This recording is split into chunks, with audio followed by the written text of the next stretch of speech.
चंद्रपूर महानगरपालिकेच्या उपमहापौर पदासाठी प्रदीप देशमुख यांनी आपला अर्ज दाखल केला आहे। चंद्रपूर महानगरपालिकेच्या निवडणुकीत काँग्रेसने 27 नगरसेवक निवडून आणत 3 मित्रपक्षांसह एकूण 30 नगरसेवक निवडून आले आहेत।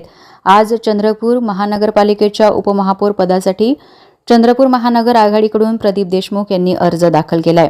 यावेळी MIMचे नगरसेवक अझहर शेख, नगरसेविका मनीषा बोबडे, प्रतीक्षा येरगुडे यांच्यासह जनविकास सेनेचे पदाधिकारी कार्यकर्ते उपस्थित होते। प्रदूषणाचा मुद्दा आम्ही सोडवू, पर्यावरणासाठी पर्यावरणपूरक चांगलं काम करू, पर्यावरणाचं संवर्धन करू याचा संदेश देण्यासाठी आज उपमहापौर पदाचा अर्ज भरताना आम्ही सायकलीने आपल्या घरून या ठिकाणी महानगरपालिकेपर्यंत आलेलो आहोत। आम्ही आज या ठिकाणी उपमहापौर पदाचा अर्ज महानगर आघाडीतर्फे आम्ही या ठिकाणी दाखल केलेला आहे।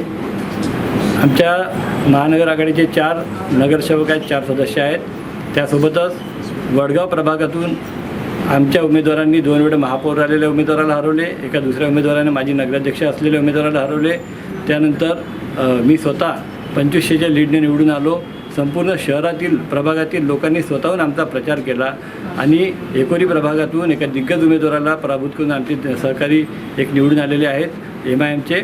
आणि अशा परिस्थितीमध्ये लोकभावना अशी आहे चंद्रपूरमधल्या लोकांची की आम्ही 8 वर्ष महानगरपालिकेतल्या भ्रष्टाचाराच्या विरोधात लढलो आणि आम्ही कशा पद्धतीनं प्रशासनावर वचक मिळवायचा, कसे कामं करायची, चंद्रपूरच्या समस्या कशी निकाली काढायच्या याच्याबद्दल आम्हाला सखोल माहिती या ठिकाणी, अनुभव या ठिकाणी आलेला आहे। त्यामुळे शहरात एक लोकभावना होती की चांगलं काम करू शकतात। लोकांनी आमच्याकडे आग्रही मागणी केली की तुम्ही हा महापौर पदाचा अर्ज दाखल करावा।